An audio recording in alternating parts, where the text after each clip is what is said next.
오늘 설교 제목은 기도하는 것이 어려울 때라는 제목인데요. 오늘 오신 분들은 다 기도 잘하시는 분들만 모이셨죠? 그래서 오신 줄로 믿습니다. 여러분은 기도가 어려우십니까? 우리가 기도가 어려운 이유는요, 여러 가지 이유가 있겠지만 한두 가지만 말씀을 드리면 첫 번째는 방해 때문입니다. 그렇죠? 기도엔 방해가 있어요. 꼭 기도하러 가려고 그러면 꼭 방해가 있죠. 마귀가 보통 성도들의 기도를 싫어하고 또 방해합니다. 우리의 게으름과 또 나태함과 무지를 통해서 기도하지 않아도 된다고 속삭입니다. 왜냐하면 성도들이 기도하는 것을 마귀가 가장 두려워하기 때문입니다. 그래서 기도를 못하도록 마귀가 방해하죠. 그래서 베드로전서 5장 8절에 보면 근신하라 깨어라 너희 대적 마귀가 웃는 사자와 같이 두루 삼킬 자를 찾느니라 라고 말씀하셨어요. 그러니까 마귀는 지금도 기도하는 사람 두려워하고 있고 기도하지 못하도록 전략과 전술을 짠다는 말입니다. 또 다른 한 가지가 있다면요, 그것은 바로 우리가 기도할 힘을 잃을 때 보통 기도하기 힘듭니다. 여기에 많이 걸리는 것 같습니다. 우리가 기도할 힘을 잃을 때 기도가 어렵다고 느껴지죠. 삶의 무게가 우리의 영혼을 짓눌러서 우리 영혼으로부터 소리가 안 나오는 거예요. 소리가 안 나오는 것입니다. 기도하려고 해도 우리의 감정이 다 바닥이 났고 기도의 의지가 다 꺾입니다. 그리고 이럴 때 우리가 기도한다는 것은 다 불가능처럼 여겨집니다. 그런데 우리가 여러분과 제가 오늘 살펴볼 것은 이렇게 우리가 모든 것이 힘을 잃었다고 생각하는 그 순간에 우리의 기도가 능력을 발휘한다는 그런 메시지입니다. 하나님 앞에 우리의 영혼이 바르게 서 있고 또 하나님 앞에서 우리 영혼이 반응할 때 여러분과 저는 기도의 이 어려운 문제들을 조금씩 풀어갈 수 있습니다. 반면에 기도에 대한 착각과 오해는요 있습니다. 오늘 본 말씀에 보면 오늘 본 말씀 10편 63편을 볼까요? 1절 말씀에 보면 이런 말씀이 있어요. 하나님이여 주는 나의 하나님이시라 내가 간절히 주를 찾되 물이 없어 마르고 황폐한 땅에서 내 영혼이 주를 갈망하며 내 육체가 주를 앙망하나이다 라고 고백했던 것처럼 처음에 제일 나온 그런 표현이 무엇입니까? 그것은 바로 하나님이여 라고 고백하고 있습니다. 기도에 대한 오해가 있다면, 제가 오해하다가 본문을 읽었는데 오해가 있다면 그것은 바로 하나님에게 집중하는 것이 아니라 바로 자기 자신에게 집중하는 것입니다. 오늘 시편 기자는 누굴 부르고 있습니까? 하나님이여 라고 고백하고 있는데 기도에 착각과 오해가 있다면 자기 자신에게 집중하는 거야. 나의 바닥난 감정, 나의 갖고 계는 의지, 우리 삶에 짓눌려진 무게 때문에 그것을 바라볼 때 기도하기 힘들다는 것입니다. 20세 유명한 기독교 사상가 C.S. 루이스도 그의 책 스크루테이프의 편지에서 이 기도에 대해서 이런 말을 했어요. 스크루테이프의 편지는 두 마귀가 등장합니다. 등장인물이 두 마귀인데 삼촌 마귀와 조카 마귀가 등장해요. 삼촌 마귀가 어떻게 하면은 자신의 이 성도들을 쓰러뜨릴지, 거기서 등장하는 원수는 예수 그리스도입니다. 그러니까 거기서 마귀가 원수를 예수 그리스도로 표현을 해요. 그러면서 어떻게 하면 신자들을 쓰러뜨릴지 그 전략을 세우는 그러한 전략 회의가 바로 그 스크루테이프의 편지의 내용인데, 거기서 그 삼촌 마귀가 조카 워무드에게 이런 얘기를 합니다. 워무드야, 어떻게 하면 너의 고객들이 기도를 못하게 하는가 내가 너의 전략을 잘 지켜봤다. 근데 너의 그러한 수고가 헛수고구나 라고 하면서 이런 얘기를 해요. 신자들이 기도하지 못하게 하려면 바로 그 신자들의 감정에 속게 만들라는 것입니다. 무슨 말이에요? 기도하고 있는 사람의 감정에 집중하게 하라는 거예요. 감정할 때 용서하는 감정이 나면 내가 기도하면서 내가 용서하고 있구나. 그리고 또 내 마음 가운데 또 눈물을 흘리거나 또 슬픈 감정이 나면 내가 정말 기도를 뜨겁게 하고 있네 라고 착각하게 만들라는 거예요. 그리고 그럴듯한 하나님의 이미지를 생각나게 해서 그 사람으로 하여금 기도하고 있다고 착각하게 만들라는 것입니다. 기도하지 못하게 하는 것이 아니라 기도를 하는데 기도하는 자리에서 기도에 대한 착각과 오해로서 그 사람이 잘못된 방향으로 기도하게 만든다는 것입니다. 우리가 참 그럴 때 많잖아요. 회개 기도한다고 앞에 기도하는데 하나님 그것 때문에 그 죄를 지은 것 때문에 하나님 앞에 눈물 펑펑 흘리고 콧물 다 쏟으며 우리가 회개했다고 때 많죠. 근데 삶의 자리에 돌아가면 그런 눈물 흘리고 콧물 흘린 건 다 어디 갔는지 삶의 변화는 없을 때가 참 많습니다. 그게 바로 우리의 감정에 속기 때문이라는 것이 이 C.S. 루이스가 얘기하는 거예요. 그러나 바른 기도는요, 여러분, 바로 하나님께 초점을 맞추는 것임을 여러분 확인하시기 바랍니다. 오늘 시편 기자가 하나님이여 라고 고백했던 것처럼 바른 기도는 바로 하나님께 초점을 맞추는 거예요.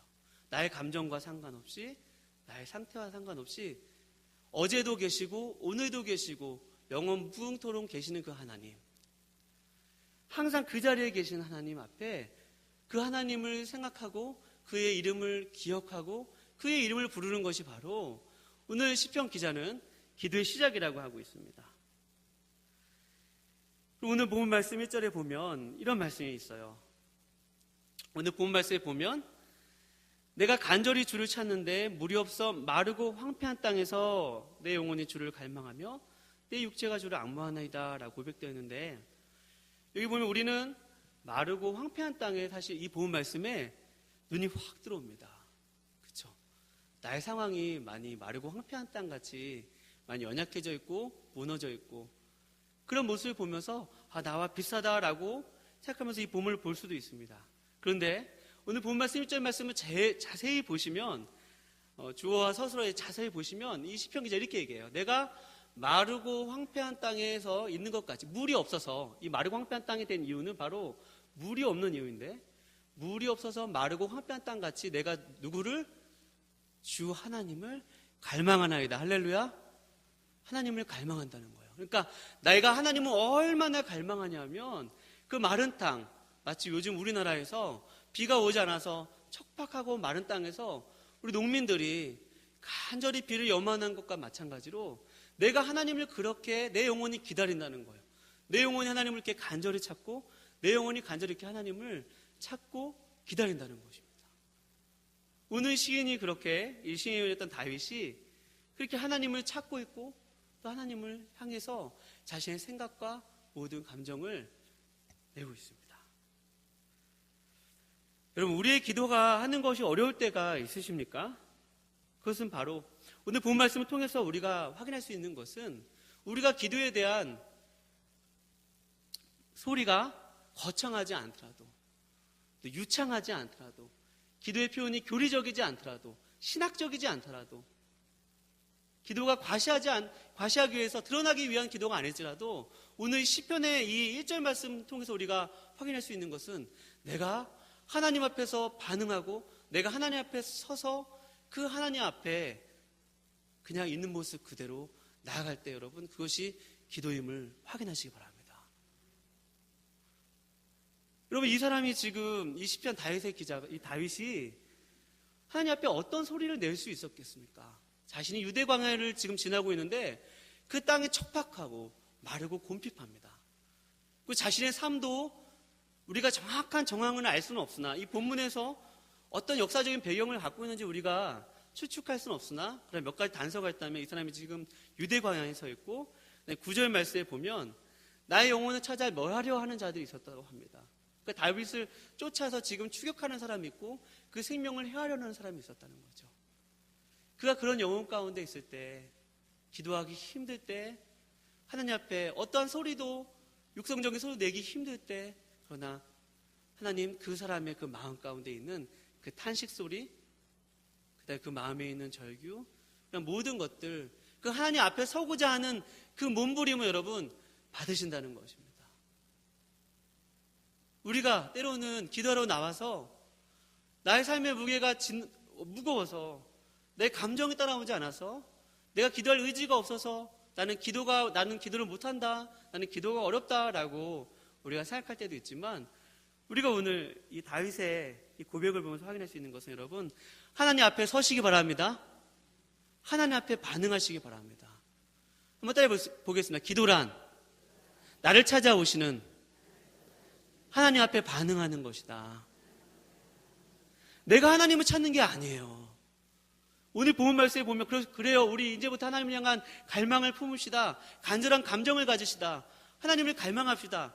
제가 이렇게 설교를 하면 다윗의 의도를 놓치고 있는 것이죠. 그것이 아니라 다윗은 지금까지 자신을 인도하였던 그 하나님, 자신의 삶을 여태까지 인도하셨던 그 하나님 앞에 지금 반응하고 있는 거예요. 내가 지금 유대 광야에 있고 내가 지금 내 영혼이 지금 곰핍할지라도 나는 지금 하나님 앞에 서 있겠습니다. 내가 하나님 앞에 반응하겠습니다. 그 반응의 의미로 지금 탄식하고 있고 한숨을 쉬고 있지만 하나님 지금 그 소리를 귀를 기울이고 계시고 그 소리를 듣고 계신다는 것입니다. 여러분과 저 가운데 기도할 힘을 잃으신 분 계십니까? 기도하러 앉으시면 그냥 한숨만 나오고 기도가 잘 안 되시는 분 계십니까? 여러분, 하나님 그 한숨 소리도 들으시는 줄 여러분 믿으시기 바랍니다. 우리 한숨 소리도 하나님 다 듣고 계세요. 여러분, 이렇게 다윗은 하나님 앞에 반응하였죠. 그 다윗의 하나님께 대한 반응에 대한 얘기가 시편에 구구절절 기록되어 있어요. 그래서 저는 기도하는 것이 힘들 때면은 가끔 시편을 이렇게 소리내어서 읽습니다. 옛날에 많이 읽을 때는 시편 하루 5번씩 읽었어요. 아침에 잠언 1장, 아침에 3장, 저녁에 2장 이렇게 해가지고 시편을 읽었는데 내가 기도하기 힘들 때 이 시편에 있는 고백들을 따라서 기도하다 보면 기도가 참 되는 것을 많이 경험을 해요.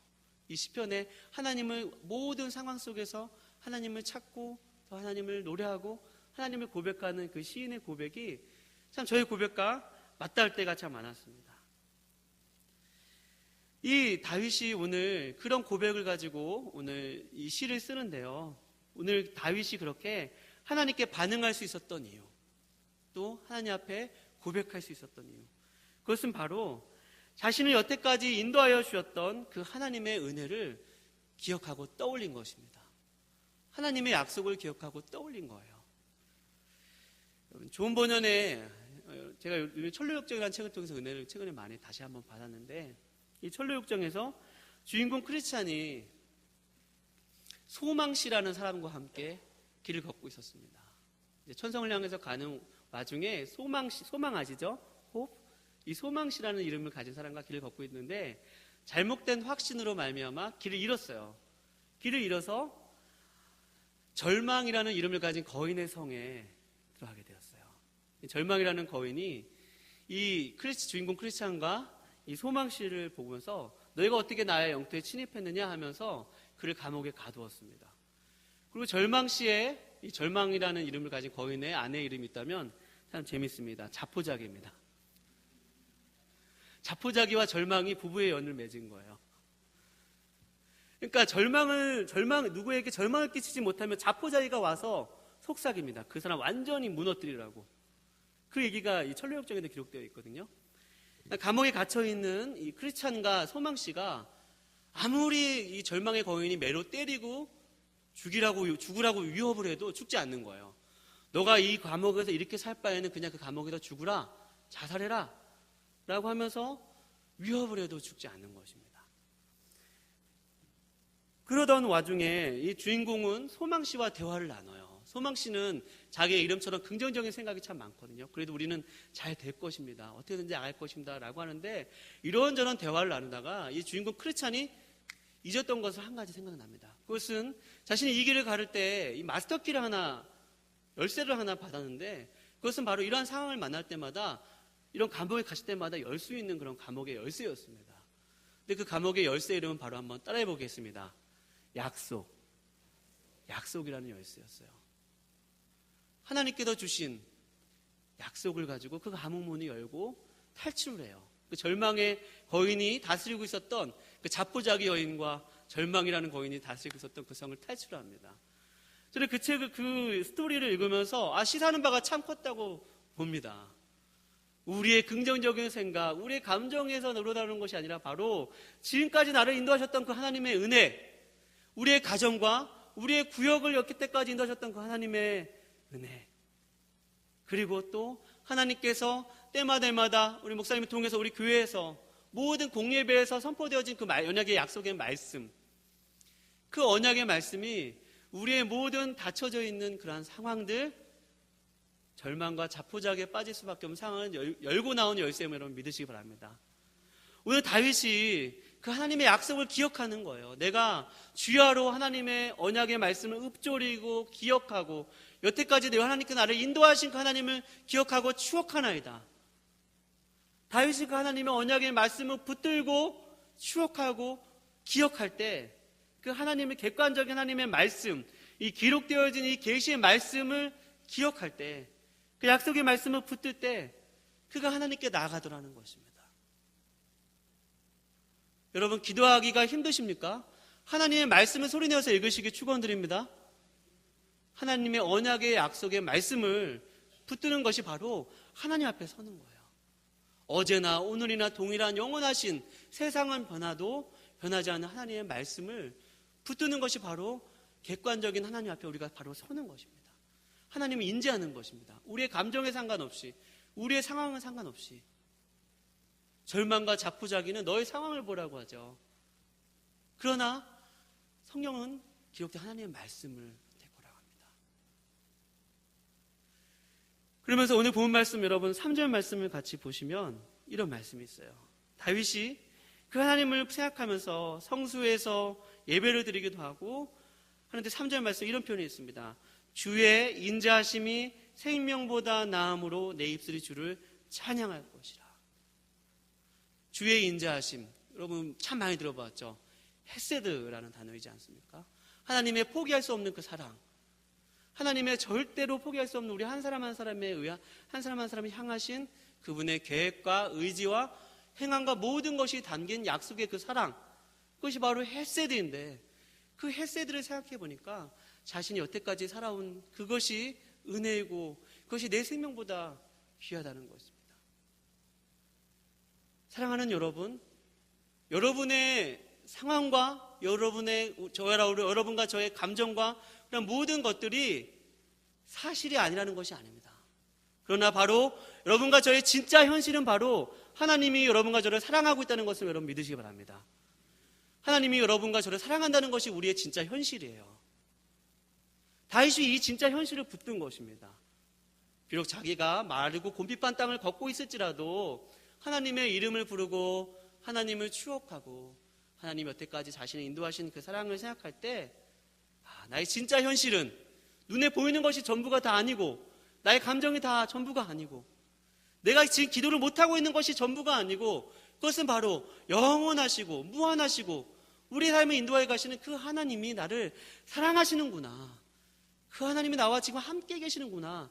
이것이 나의 진짜 현실이구나 라는 것을 바라볼 때에 오늘 다윗은 바로 진짜 기도를 드릴 수 있는 것입니다. 여러분 잠언 28장 9절 말씀에 보면 이런 말씀이 있어요. 사람이 귀를 돌려서 율법을 듣지 아니하면 그의 기도도 가증하니라 라는 말씀이 있어요. 그러니까 우리가 성경 말씀을 읽지 아니하고 하나님의 언약의 말씀을 귀를 기울이지 않고 하는 기도가 어떠하다는 것입니까? 가증하다는 것이죠. 그러니까 하나님의 말씀에 항상 귀를 기울여서 그 언약의 말씀을 기억하고 그것을 추억하고 하는 그 기도를 하나님이 기뻐하신다는 것입니다. 여러분 오늘 본 말씀 7절과 8절에 보면 주는 나의 도움이라 내가 주의 날개 그늘 아래서 즐겁게 부르고 나의 영혼이 주를 가까이 따르는 것은 주의 오른손이 나를 붙드신다고 하였습니다. 사랑하는 여러분, 오늘 주님께서 여러분과 저를 이렇게 영원토록 또 그분의 인자하심으로 붙들고 계심을 확인하시고 내가 그 하나님 앞에 반응할 때, 그 말씀 앞에 반응할 때 기도하기를 어려운 나의 그런 형편 가운데서도 내가 하나님 앞에 쏘는 한숨 소리도 또 탄식 소리도 울부짖음도 그것이 하나님 앞에 다 곡조 있는 기도가 되어서 오늘 주님의 귀에 닿을 줄로 믿습니다. 오늘 여러분과 제가 하나님 앞에서 우리 심정, 우리 영혼 깊은 곳에 있는 것 정말 벌거벗은 그러한 마음처럼 우리의 영혼의 그러한 상태를 아주 직설적인 언어로 하나님 앞에 표현하시는 귀한 밤 되시기를 주님의 이름으로 축원드립니다. 기도하시겠습니다. 살아계신 하나님 아버지 감사합니다. 우리 영혼이 하나님 앞에 서 있고 우리 영혼이 하나님 앞에 반응할 때 감사와 찬양의 소리로 주님 바뀌어지게 하여 주시옵소서. 오늘 다윗이 그 하나님 앞에 찬송하고 주님을 송축하고 하나님 앞에 찬양했던 것처럼 하나님 우리의 모든 것을 가지고 하나님 앞에 반응하는 귀한 시간 될 수 있도록 하나님 그렇게 기도할 수 있도록 저희들 가운데 임재하여 주시옵소서. 감사드리며 예수님의 이름으로 기도드립니다. 아멘.